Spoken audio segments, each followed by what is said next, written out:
예, 여러분 안녕하십니까. 1834일 되는 미국 대선 참시민들의 행동입니다. 오늘은 제가 대선 6월 3일 치러지는 대선에 대해서 몇 가지 말씀드리도록 하겠습니다.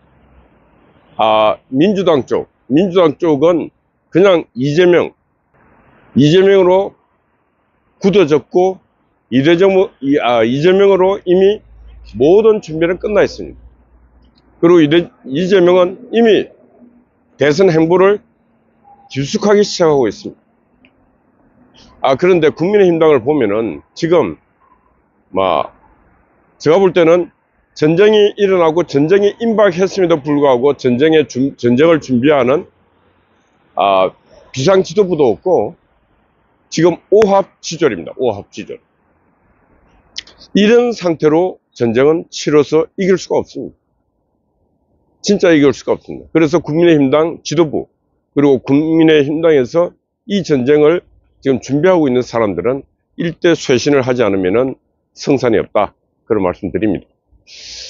그래서 속을 들여다보면은 국민의힘당에 일단은 출마해 있는 분들이 경쟁력이 있는가 할 때 경쟁력이 상당히 이재명에 비해서 처지고 있습니다. 그 이유는 바로 국민의힘당이 그동안 이날을 대선을 준비하면서 항상 인물을 모시고 오고 상고 초려하고 인물을 키우고 이래야 되는데 그런 준비를 전혀 하지 않고 그냥 항상 해가 떠 있을 것이다. 항상 배부를 것이다. 국민의힘당 다 배부릅니다. 국민의힘당에는 배고픈 사람이 없고 국민의힘당은 갈급한 사람이 없습니다. 그러다 보니까 항상 준비를 하지 않고 있습니다. 그러다 보니까 비가 올 때는 그냥 비를 맞습니다. 그래도 흠뻑 맞습니다. 그러고 난 뒤에 그때서야 정신을 좀 차리는데 차려봤자 별로 바뀌는 것도 없습니다. 그게 바로 국민의힘당입니다. 제가 볼 때 국민의힘당은 이번 대선을 치르고 난 뒤에는 누군가가 신당을 만들어야 됩니다. 그렇지 않으면 국민의힘당은 전혀 변화가 없다. 왜? 국민의힘당은 지금 전쟁에 나갔다 하면 다 집니다. 윤석열 대통령이 대선에서 이긴 사례, 그것도 겨우 이긴 사례 외에는 총선, 지선, 치르면 다 집니다. 앞으로 선거도 질 가능성이 큽니다. 그러면은 이 단계에서 어떻게 해야 되는가? 이 단계에서는 아직도 남아있습니다. 선거 기간은. 그래서 지금 있는 인물 플러스 새 인물을 찾고 영입해서 모셔갖고 텐트가 더욱더 커지게 해야 됩니다. 빅텐트, 반이. 이재명에 반대하는 모든 정치인들은 다 모여갖고 빅텐트를 쳐서 이재명과의 1점 불사의 전쟁을 해야 된다. 그걸 하기 위해서는 누가 있습니까? 그걸 하기 위해서는 일단 제가 볼 때는 우리 우파 진영에서는 윤석열 정부 한덕수 총리 모셔야 됩니다. 두 번째는 새미래민주당 전병현, 이낙연 그 그룹도 모셔야 됩니다.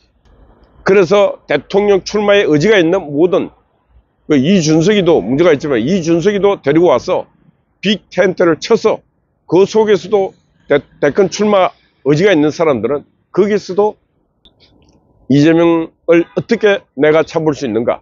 그래서 나는 이재명을 잡고 국가를 어떻게 운영할 것인가에 대해서 뜻이 있는 사람들이 나와서 그 빅텐트에서도 레이스를 펼쳐야 된다. 그리고 국민의힘당 자체적으로도 레이스를 펼쳐갖고 그 후보 중에 한 사람과 빅텐트에서는 한 사람. 그래서 라스트 경쟁을 해서 본선 경쟁을 해서 나갈 때 이재명을 누를 수 있지 않겠는가 그런 생각입니다. 빼쭉한 수들이 별로 안 보여요. 예전에 정몽준하고 노무현이 바로 그런 레이스 경찰을 펼쳐갖고 노무현이 대통령 되는 과정이 바로 그런 과정을 통해서 대통령이 됐습니다. 그 당시만 하더라도 유해창 하여튼 이해창 총재가 노무현을 압도적으로 많이 앞서 있었습니다. 그럼에도 불구하고 바로 이런 수 때문에 이해창은 대통령이 되지 못하고 노무현이 대통령이 됐습니다. 그렇듯이 지금 이재명을 꺾을 수 있는 제가 볼 때 수 중에 큰 묘수는 분명히 보이지 않습니다. 그렇지만은 바로 인간이 할 수 있는 노력 중에 아주 손쉽게 보이는 수가 바로 빅텐트, 반이 빅텐트. 반이 빅텐트를 쳐서 남아있는 마지막 전쟁을 이재명에 반대하는 모든 국민, 이재명에 반대하는 모든 정치인들은 모여서 정치적 경쟁을 펼치고 정치연대를 펼쳐갖고 대연합 전선으로 이재명 반국가 세력과 전쟁을 해서 마지막 전쟁 최후의 전쟁의 승리자는 바로 반이 빅텐트 세력들이, 정치 세력들이 최후의 승리자가 되고, 그렇게 될 때 바로 지역감정 그리고 정치적 갈등 이런 것들을 이번 기회를 다 녹여야 됩니다. 왜 그러냐? 거기에 바로 새미래민주당, 전병현, 이낙연 등 그 세력들이 들어와 있습니다. 그 세력들은 그나마 이재명보다는 온 건 합리적입니다. 이재명보다는 대화가 되는 세력입니다. 이재명보다는 악랄하지 않습니다. 그래서 거기를 국민의힘당 정치인들은 선택해야 된다. 그리고 우리 국민은 보수 진영에서도 너는 되고 너는 안 되고 이런 소리 하지 말아야 됩니다. 지금 우리가 볼 때는 홍준표가 나가서 100% 된다, 이 장담할 수 없어요. 많이 불안합니다. 그러면 지금 김문수 장관 나가서 된다, 이것도 좀 불안해요. 한동훈 상당히 보수 우리 우파 시민들 가슴속에는 불안의 문제가 아니고 불쾌합니다. 이 보수가 이렇게 망가지고 대통령이 이렇게 탄핵되게 만든 장본인이 바로 한동훈입니다. 근데 그런 자를 또 국민의힘당에서 담아서 대권 후보로 나갈 수밖에 없는 저 국민의힘당도 안타까울 수밖에 없고, 그게 바로 보수의 현실입니다. 그렇기 때문에 이 레이스는 반이 빅텐트 레이스를 펼쳐서 끊임없는 레이스를 펼쳐서 중간중간 검증을 받으면서 최후의 결정자가 이재명과 결투를 해야 된다. 그럴 때 이재명을 이길 수 있다. 그런 생각입니다. 그래서 그 인물이 바로 저는 한덕수도 주요한 인물 중에 한 사람이고, 또 아웃사이드 빅텐트에서 누군가가 나타난다면 그분도 주요한 인물이 될 수 있습니다. 그래서 마음을 넓고 폭넓게 넓혀서 누구든지 오시라, 누구든지 나라를 구하려고 이 대선 레이스에 들어오시라, 이렇게 얘기했는데, 누굴 되고 안 되고 그런 말을 할 자격이 없습니다. 지금 국민의힘당에 있는 정치인들은 다 들어오셔갖고 선의의 경쟁을 하자고 이렇게 얘기를 해야 됩니다.